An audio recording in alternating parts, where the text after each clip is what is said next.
Hello friends, आज का हमारा टॉपिक है। आज के इस लेक्चर के अंदर एक्सेल में हम मोस्ट इंपॉर्टेंट चैप्टर को सीखने वाले हैं, जो कि है custom data validation. Data validation आप सभी ने सुना होगा, लेकिन उसके अंदर एक ऑप्शन होता है कस्टम का। उसका यूज हम कैसे कर सकते हैं, उसको आज के इस लेक्चर के अंदर हम सीखने वाले हैं। अगर सिर्फ डेटा वैलिडेशन आप सीखना चाहते हैं तो ये ऑलरेडी प्लेलिस्ट के अंदर ये वीडियो अवेलेबल है, आप वहां पर जाकर के वॉच कर सकते हैं। फिर भी अगर आपकी कोई क्वेरी होती है तो आप उसको कमेंट सेक्शन में कमेंट करके हमें बता सकते हैं, ताकि हम उस पर अलग से वीडियो आपके लिए ला सकें। अब यहाँ पर हम यूज करने वाले हैं कस्टम डेटा वैलिडेशन का। तो सबसे पहले डेटा वैलिडेशन ऑप्शन कहाँ पे मिल जाएगा, डेटा टाइप के अंदर आना है और यहाँ पर डेटा वैलिडेशन ऑप्शन है, जिसके अंदर मिलता है डेटा वैलिडेशन। और यहाँ पर आप देखेंगे सेटिंग है, इनपुट मैसेज है, एरर अलर्ट है। इन तीनों चीजों को हम सीखेंगे। और सबसे पहले सेटिंग के अंदर अगर आते हैं तो यहाँ पर काफी सारे ऑप्शन मिल जाते हैं। Any value, whole numbers, decimal, list, date, time, text length, इन सभी को हमने पहले वाले लेक्चर्स के अंदर बता रखा है। अब यहाँ पर हम सीखने वाले हैं कस्टम डेटा वैलिडेशन। जो कस्टम डेटा वैलिडेशन होता है, इसके अंदर हम फॉर्मूलास अप्लाई करते हैं, मल्टीपल कंडीशंस दे सकते हैं, कंडीशंस के बेसिस पे हम वर्क कर सकते हैं, तो इसको हम सीखेंगे। उसके बाद अगर मैसेज क्या इनपुट कराना है, या आप यहाँ पर पास कर सकते हैं इनपुट मैसेज के अंदर। एरर अलर्ट आप क्या देना चाहते हैं, इन केस वो यूजर जो है वो गलत इनपुट करता है सेल के अंदर, तो उस कंडीशन पे एरर अलर्ट आप दे सकते हैं। तो सबसे पहले इसके शॉर्टकट की हेल्प से अगर हम जाते हैं डेटा वैलिडेशन के अंदर, तो होम पे आ जाते हैं। सबसे पहले आप कहीं पर भी रहें, सबसे पहले आपको अपने कीबोर्ड से अल्ट, उसके बाद ए, फिर इसके बाद वी यहाँ से प्रेस करना है, तो आप डायरेक्टली डेटा वैलिडेशन ऑप्शन पे आ जाएंगे। अब यहाँ पर जो डेटा वैलिडेशन होता है, इसका मतलब ये होता है, जैसे मान लीजिए कि आपके पास ये सेल्स हैं, इतने सेल्स की रेंज में आप चाहते हैं कि जो भी टेक्स्ट राइट हो वो अपर केस में ही एक्सेप्ट करेगा इस सेल के अंदर। अगर मिक्सअप आप करते हैं, अपर केस और लोअर केस में लिखते हैं, तो वो एक्सेप्ट नहीं होना चाहिए। इसके अलावा अगर आप सिर्फ लोअर केस लिखते हैं, वो भी एक्सेप्ट नहीं होना चाहिए। तो इस प्रकार की यहाँ पे कंडीशन रखी गई है कि यूजर इसके अंदर सिर्फ अपर केस में ही लिख सकता है, कोई सभी टेक्स्ट इसके अलावा कुछ भी इनपुट नहीं कर सकता है। इसी प्रकार से अगर आप चाहते हैं कि यूजर कुछ भी यहाँ पे टाइप करे, तो स्पेस दे रहा है, लेकिन हम चाहते हैं कि यूजर स्पेस ना दे सके, तो उस कंडीशन पे नो स्पेसेस अलाउड करने के लिए भी हम यहाँ पर कस्टम डेटा वैलिडेशन का यूज करेंगे। अगर हम यहाँ पर कैरेक्टर्स की लेंथ फिक्स करना चाहते हैं कि यूजर जो है वो सिर्फ 8 कैरेक्टर इनपुट कर सकता है, ना उससे अबव होना चाहिए ना ही बिलो होना चाहिए, तो उस कंडीशन पे भी हम कस्टम डेटा वैलिडेशन का यूज करेंगे। यूनिक वैल्यूज सिर्फ हमें चाहिए, तो कस्टम डेटा वैलिडेशन का यूज करके हम यहाँ पर अलाउ कर सकते हैं कि यूजर सिर्फ यूनिक वैल्यूज इनपुट कर सकता है, और इसके अलावा डुप्लीकेट वैल्यूज ये एक्सेप्ट नहीं करेगा। सेम इसी प्रकार से जैसे मान लीजिए ईमेल का फॉर्मेट हमें चेक करना है कि सभी ईमेल एड्रेस के अंदर @ का साइन है या फिर नहीं है, तो इस प्रकार से हम यहाँ पर उसका फॉर्मेट भी चेक कर सकते हैं, और यहाँ पर एक वैलिडेशन के थ्रू वैलिडेट कर सकते हैं कि जो डेटा इनपुट किया जा रहा है क्या वो एक वैलिड डेटा है या फिर नहीं है। तो इस प्रकार की जो चीजें होती है उसको करने के लिए हम कस्टम डेटा वैलिडेशन का यूज करने वाले हैं। सबसे पहले आपको एरिया को सेलेक्ट कर लेना। अगर पूरे कॉलम के अंदर लगाना चाहते हैं तो आप यहाँ से सेलेक्ट कर सकते हैं पूरे कॉलम को। अदरवाइज आपको जितने सेल्स के अंदर चाहिए उसकी रेंज हमें सेलेक्ट कर लेनी है। हमने रेंज को सेलेक्ट कर लिया, फिर कीबोर्ड से Alt A V प्रेस कर देना है शॉर्टकट की। इसके बाद आपको आ जाना है यहाँ पे कस्टम ऑप्शन पे। अब कस्टम ऑप्शन के अंदर आपको यहाँ पे फॉर्मूला टाइप करना है। अब यहाँ पर हम यूज करने वाले हैं एग्जैक्ट फॉर्मूले का। एग्जैक्ट क्या करता है, अगर जो भी सेल दे रहे हैं आप वो दूसरी सेल से या फिर जो अदर टेक्स्ट है उससे मैच करता है, तभी उसका रिजल्ट ट्रू आता है, अदरवाइज फॉल्स आता है। तो ट्रू आएगा तभी ये सेल के अंदर वो वैल्यू इनपुट होगी, अदरवाइज वो वैल्यू इनपुट नहीं की जाएगी। तो यहाँ पर फॉर्मूला इक्वल एग्जैक्ट फॉर्मूला हमने लगाया, ब्रैकेट को ओपन किया, फिर इसके बाद सेल कौन सी है, ये जो सेल है, फिर यहाँ पे कॉमा लगाना है। इस सेल के अंदर जो भी इनपुट किया जाएगा वो यहाँ पे रहेगा। और एक अपर नेम का फॉर्मूला यूज करते हैं, जो कि क्या करता है, जो भी टेक्स्ट होता है उसको अपर केस में कन्वर्ट कर देता है या फिर अपर केस में बना देता है। फिर यहाँ पे हमें क्या करना है, फिर से सेल नेम चूज कर लेना है, bracket close, double time close करना है। अब यहाँ पर क्या होगा, ये जो वैल्यू है अगर ये अपर केस में आ रही है और यहाँ पे जो इनपुट की गई वैल्यू है अगर ये अपर केस में होती है तो एग्जैक्ट इसका रिजल्ट ट्रू देगा, अदरवाइज फॉल्स देगा। जब रिजल्ट ट्रू आएगा तो वैल्यू इसके अंदर एक्सेप्ट हो जाएगी। हम यहाँ पर एक मैसेज भी देना चाहते हैं सिंपल सा, अभी के लिए इतने पे ही ओके करते हैं। और यहाँ पर मान लीजिए यूजर ने इनपुट किया यहाँ से दीपा, यहाँ पर स्मॉल एंड कैपिटल दोनों वर्ड का यूज किया गया है, तो यहाँ पर ये एक्सेप्ट नहीं हो रहा। रीट्राई आप करते रहिए बट ये एक्सेप्ट नहीं किया जाएगा। लेकिन यहीं पर अगर पूरा डेटा कैपिटल लेटर में होता है तो ये एक्सेप्ट कर लेगा, लेकिन हम चाहते हैं यहाँ पर एक मैसेज शो होना चाहिए कि हमें इस सेल के अंदर क्या इनपुट करना है। तो इसके लिए फिर से आपको सेलेक्ट कर लेना है एरिया को, Alt A V V, उसके बाद यहाँ पे आ जाना है इनपुट मैसेज पे। यहाँ पर एक मैसेज देना है, हम यहाँ पर दे देते हैं इंटर डेटा, और इनपुट मैसेज के अंदर यहाँ पे पास कर देते हैं please inter the text in upper case. इस प्रकार से हमने एक मैसेज दे दिया, और इसके बाद चाहते हैं कि इन केस जो यूजर है वो स्मॉल लेटर में या फिर मिक्सअप डेटा इनपुट करता है तो उस कंडीशन पे उसको एक अलर्ट मैसेज आना चाहिए और स्टॉप हो जाना चाहिए। अगर आप वार्निंग देंगे तो वार्निंग आपको दिखाएगा, उसके बाद वो डेटा एक्सेप्ट कर लिया जाएगा। इंफॉर्मेशन देंगे तो इंफॉर्मेशन दिखाएगा, उसके बाद भी डेटा एक्सेप्ट कर लेगा। लेकिन स्टॉप पे क्या होगा, वो परमिशन ही नहीं देगा उस डेटा को राइट करने के लिए। तो टाइटल के अंदर यहाँ पर डालते हैं एरर, और मैसेज क्या दे देते हैं, please inter the valid data, इस प्रकार से। और यहाँ पे मैंने ओके किया।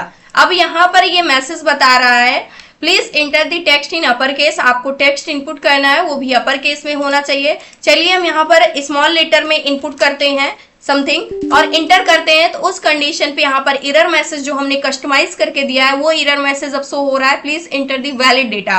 रीट्राई आप करते रहेंगे, ये डेटा एक्सेप्ट नहीं किया जाएगा, इस डेटा को आपको यहाँ पे हटाना होगा। तो इस प्रकार से यहाँ पर हम कस्टम डेटा वैलिडेशन का यूज कर सकते हैं। अगर हमें स्पेसेस नहीं अलाउ करना है तो सबसे पहले हमें क्या करना है, एरिया चूज कर लेना है। हम चाहते हैं कि इतनी एरिया में जो भी डेटा इनपुट किया जाना चाहिए उसके अंदर स्पेस नहीं होनी चाहिए, ब्लैंक स्पेस अलाउ नहीं होनी चाहिए।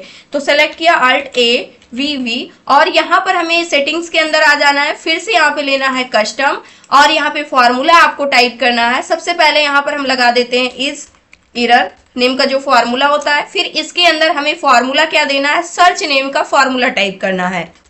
सर्च फॉर्मूला दिया, और ये सर्च क्या करेगा, ब्लैंक स्पेस को सर्च करेगा। डबल इन्वर्टेड कॉमा ओपन करना है, एक स्पेस देना है, फिर क्लोज कर देना है, तो इससे ब्लैंक स्पेस सर्च होगी। कहाँ पे सर्च करना है, इस सेल के अंदर सर्च करना है। ये पूरी रेंज में सर्च किया जाएगा, सबसे पहले एक एक करके सर्च होगा। ब्रैकेट क्लोज कर देना है, और इसके बाद फिर से एक बार ब्रैकेट क्लोज करना है, 2 बार ओपन किया गया है, और यहाँ से ओके कर देना है। तो इस कंडीशन पे चलिए मान लीजिए यहाँ पर कुछ भी GSCTI और इसके बाद स्पेस दिया गया, इंटर किया गया, तो ये स्पेस को एक्सेप्ट नहीं कर रहा है। तो यहाँ पर भी आप इनपुट मैसेज और एरर मैसेज को कस्टमाइज कर सकते हैं। रीट्राई हमने किया, और यहाँ पर मान लीजिए हमने लिखा GS कंप्यूटर, और इसके बाद ट्रेनिंग यहाँ पे हमने लिखा और स्पेस दे दिया, इसको भी एक्सेप्ट नहीं करेगा। लेकिन इसी को अगर हम लिखते हैं GS कंप्यूटर, इस प्रकार से, तो यहाँ पर हमने स्पेस नहीं दिया है तो ये डेटा को एक्सेप्ट कर रहा है। कोई सा भी डेटा हम यहाँ पर इनपुट कर रहे हैं विदाउट स्पेस के अगर इनपुट कर रहे हैं तो वो सारा डेटा एक्सेप्ट कर लिया जाएगा। लेकिन जैसे ही आपने स्पेस दिया वैसे ही वो डेटा रिजेक्ट हो जाएगा, वो एक्सेप्ट नहीं किया जाएगा। इसके बाद आते हैं कि फिक्स्ड कैरेक्टर लेंथ। अगर हम चाहते हैं कि एक कैरेक्टर की लेंथ फिक्स्ड कर दी जानी चाहिए कि इसके अंदर टोटल ये जो नंबर ऑफ सेल्स हैं इसके अंदर सिर्फ 10 ही कैरेक्टर एक्सेप्ट किए जाएंगे, इसके अलावा एक्सेप्ट नहीं होंगे। तो इसके लिए हमने Alt A V V custom data validation यहाँ पे आ जाएंगे, और यहाँ पे फॉर्मूला आपको टाइप करना है इक्वल लेन नेम का फॉर्मूला होता है जो कि क्या करता है, लेंथ को फाइंड आउट करता है कि लेंथ कितनी है, और यहाँ पर देना है उस सेल नेम को। और ये जो सेल नेम है अगर ये इक्वल किसके होती है, 10 कैरेक्टर की होती है, तभी ये एक्सेप्ट किया जाएगा, अदरवाइज एक्सेप्ट नहीं किया जाएगा। इनपुट मैसेज एरर अलर्ट आप खुद से दे सकते हैं, पहले वाले के अंदर हमने देके बता दिया है, सेम तरीके से आप सभी में चेंज करके दे सकते हैं। ओके किया। अब यहाँ पर मान लीजिए सिर्फ 2 कैरेक्टर हमने इनपुट किया, इंटर करते हैं तो 2 कैरेक्टर कोई एक्सेप्ट नहीं करेगा, क्योंकि जो इसकी लेंथ है वो 10 फिक्स कर दी गई है, ना 10 से कम होना चाहिए ना उससे अधिक होना चाहिए। 2 2 4 2 6 2 8 2 10 इसको एक्सेप्ट कर लिया। इसी प्रकार से 2 2 4 2 6 2 8 2 10 इसको भी एक्सेप्ट कर लिया। लेकिन अगर हम यहाँ पे 10 से अधिक जाते हैं फिर भी ये डेटा को एक्सेप्ट नहीं करेगा, बिल्कुल एग्जैक्ट 10 के इक्वल ही होना चाहिए। तो इस प्रकार से जो कैरेक्टर होता है उसकी लेंथ को भी हम फिक्स कर सकते हैं। अब इसके लिए जैसे आप मोबाइल नंबर्स के अंदर चाहते हैं कि 10 नंबर्स का मोबाइल नंबर होता है 10 डिजिट का, तो उस कंडीशन पे आप यहाँ पर अप्लाई कर सकते हैं। इसके अलावा आधार नंबर्स पे, अकाउंट नंबर्स पे आप इन चीजों को अप्लाई करके देख सकते हैं। फिर आ जाते हैं यूनिक वैल्यूज ओनली। हम चाहते हैं कि जो मोबाइल नंबर होता है वो हमेशा एक यूनिक नंबर होता है। सेम इसी प्रकार से आधार नंबर भी यूनिक नंबर होता है, बैंक अकाउंट नंबर भी यूनिक नंबर होता है। तो उस कंडीशन पे आप चाहते हैं कि डुप्लीकेसी अलाउ नहीं होनी चाहिए, तो वहां पे हम यूज कर सकते हैं कस्टम डेटा वैलिडेशन का। तो हमने एरिया को चूज कर लिया, Alt+A+V और यहाँ पर आ जाना है कस्टम डेटा वैलिडेशन पे। फॉर्मूला आपको अप्लाई करना है। फॉर्मूला क्या होने वाला है यहाँ पे सबसे पहले, तो इसके लिए हमें यहाँ पे यूज करना होगा count if equal count if name का फॉर्मूला होता है। और इसके अंदर हमें क्या करना है, सबसे पहले यहाँ पर रेंज बतानी होगी, क्योंकि ये पूरे में चेक करेगा कि कहीं पर ये नंबर आ तो नहीं रहा है जो आपने सेल के अंदर, किसी भी सेल के अंदर इनपुट किया है। तो पूरी एरिया हमने चूज कर लिया और इसके बाद इसको फिक्स कर देना, लॉक कर देना। तो F4 प्रेस कर देना, ये लॉक हो जाएगा। फिर इसके बाद कॉमा लगाना है। अब मैच कहाँ से करना है, ये जो पूरी एरिया है इसमें ये काउंट करेगा, काउंट इफ काउंट करेगा कि कहीं आ तो नहीं रहा है। तो फर्स्ट वाला सेल हमने दिया, तो इस पूरी रेंज के अंदर ये चेक करेगा कि फर्स्ट वाले सेल के अंदर जो भी डेटा है क्या वो एक भी बार आया है या फिर नहीं आया। तो यहाँ पर हम कर देंगे ब्रैकेट क्लोज और इक्वल कर देते हैं 1 के। अगर एक बार सिर्फ आ रहा है या फिर एक भी बार पहले से आया हुआ है तो उस कंडीशन पे उसको एक्सेप्ट नहीं करेगा, लेकिन अगर ये एक ही बार आ रहा है तो उस कंडीशन पे इसको एक्सेप्ट कर लेगा। और यहाँ से ओके कर देते हैं। अब यहाँ पर हम वैल्यू इनपुट करते हैं 2, 2, 4, 2, 6, 2, 8, 2, 10। इस प्रकार से हमने कोई सा भी नंबर इनपुट किया। सेम नंबर को अगर हम रिपीट करते हैं तो उस कंडीशन पे एक्सेप्ट नहीं किया जाएगा। जैसे 45 और यहाँ पर 45 लिखते हैं तो ये डेटा एक्सेप्ट नहीं किया जाएगा, क्योंकि ये पहले एक बार आ चुका है ऑलरेडी। इस कंडीशन पे एक्सेप्ट नहीं होगा, लेकिन अगर आप चेंज कर देंगे तो वो एक्सेप्ट कर लिया जाएगा। तो इस प्रकार से हम यूनिक वैल्यूज को यहाँ पर अलाउ कर सकते हैं, डुप्लीकेसी अलाउ नहीं होगी। अब यहाँ पर ओनली टेक्स्ट हम चाहते हैं कि ये जो सेल है इस पूरी सेल के अंदर सिर्फ और सिर्फ टेक्स्ट आना चाहिए, कोई नंबर नहीं आना चाहिए।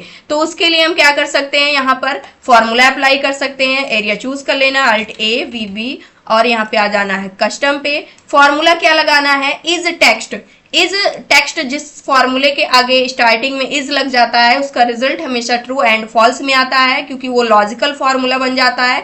तो यहाँ पर इज टेक्स्ट हम लगाएंगे इक्वल इज टेक्स्ट नेम का फॉर्मूला लगाया और यहाँ पर हमें बताना है कि इसके अंदर जो वैल्यू है क्या ये टेक्स्ट है, यानी कि किसी भी सेल के अंदर अगर आप कोई सी भी वैल्यू इनपुट करते हैं, अगर वो वैल्यू टेक्स्ट होती है तो इसका रिजल्ट ट्रू आएगा, तब वो डेटा एक्सेप्ट कर लिया जाएगा सेल के अंदर। अदरवाइज वो डेटा एक्सेप्ट नहीं किया जाएगा। ओके करते हैं। चलिए यहाँ पर हमने कुछ टेक्स्ट टाइप किया, एक्सेप्ट हो गया। इसके अलावा कुछ नंबर टाइप करते हैं, एक्सेप्ट नहीं किया जाएगा।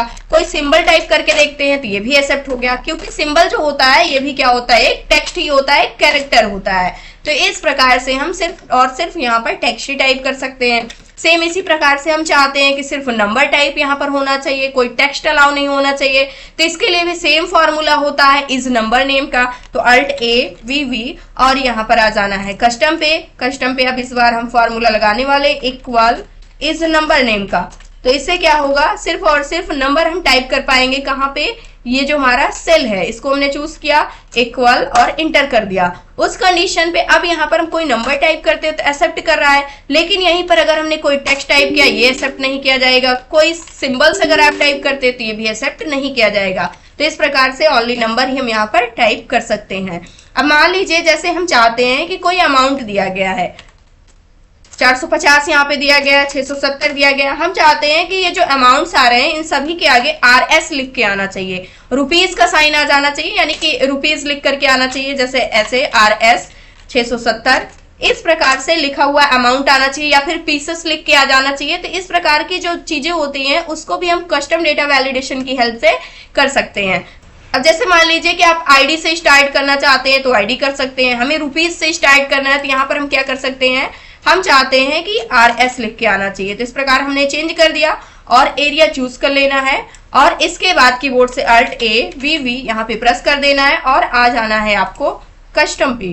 कस्टम के अंदर आपको फॉर्मूला टाइप करना है, इक्वल लेफ्ट साइड में लिखना है हमें, तो इक्वल लेफ्ट और यहाँ पर सेल नेम को आपको चूज कर लेना है, फर्स्ट वाले को कॉमा लगाना है और कितने कैरेक्टर आप लेफ्ट साइड में लिखना चाहते हैं पहले से, तो RS हमें लिखना है, तो टोटल 2 कैरेक्टर होने वाले हैं, तो यहां से हमने 2 टाइप किया, फिर ब्रैकेट क्लोज करना है और इसके बाद इक्वल कौन सा कैरेक्टर आप लिखना चाहते हैं हमने यहाँ पर पहले से बता दिया, RS लिखना है और यहाँ पे ओके करेंगे। इस कंडीशन पे अब मान लीजिए अगर आप सिंपल कुछ भी लिखते हैं तो एक्सेप्ट नहीं किया जाएगा, सबसे पहले आपको RS लिखना होगा, इसके बाद आप कुछ भी लिखेंगे वो डेटा एक्सेप्ट कर लिया जाएगा।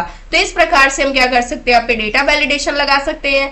अगर आप चाहते हैं Alt A VV, यहाँ पे चाहते हैं कि आपको पीसेस लिखना है, तो यहाँ पे चेंज क्या करना होगा, यहाँ पे आपको टाइप कर देना होगा पीसेस, और यहाँ पर जो लेंथ है इसकी 2 कैरेक्टर से बढ़ा करके इसको 3 कैरेक्टर कर देना होगा, क्योंकि पीसेस के अंदर टोटल 3 कैरेक्टर है, ओके कर देना है। और यहाँ पर अब आप टाइप कर सकते हैं पीसेस और कुछ भी नंबर टाइप कर सकते हैं। तो इस प्रकार से मैनुअल टाइप करेंगे तो एक्सेप्ट नहीं किया जाएगा।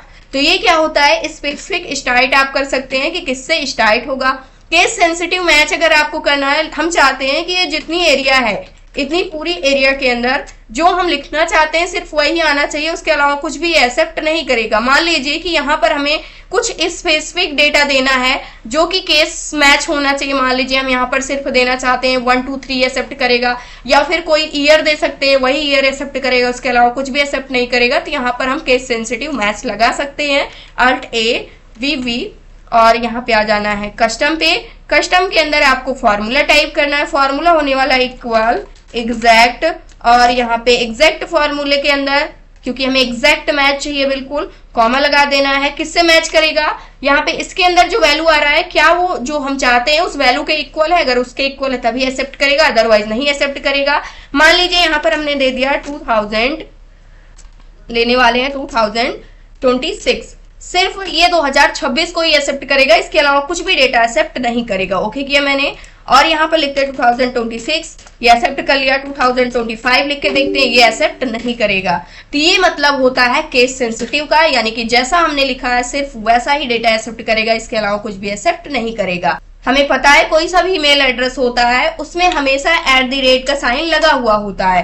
अब हमें चेक करना है कि यूजर इस पूरी एरिया के अंदर उसको ईमेल एड्रेस लिखना है, और हमें ये लगा के रखना है यहाँ पे एक डेटा वैलिडेशन कि उसके अंदर @ का साइन अगर नहीं होगा तो वो डेटा एक्सेप्ट नहीं किया जाएगा। और यहाँ पे आ जाना है कस्टम पे, फिर फॉर्मूला टाइप करना है equal is number, bracket open कर देना है, और यहाँ पे फाइंड फॉर्मूले को यूज करना है, ब्रैकेट फिर से ओपन करना है।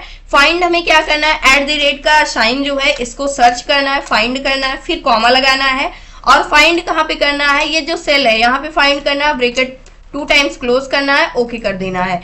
इस कंडीशन पे अब यहाँ पर मान लीजिए हमने लिखा GS कंप्यूटर, और यहाँ पे समथिंग, @ का साइन नहीं लगाते हैं, .com हमने लिख दिया, ये एक्सेप्ट नहीं किया जाएगा। लेकिन यहीं पे GS कंप्यूटर, और यहाँ पर लिखते हैं 23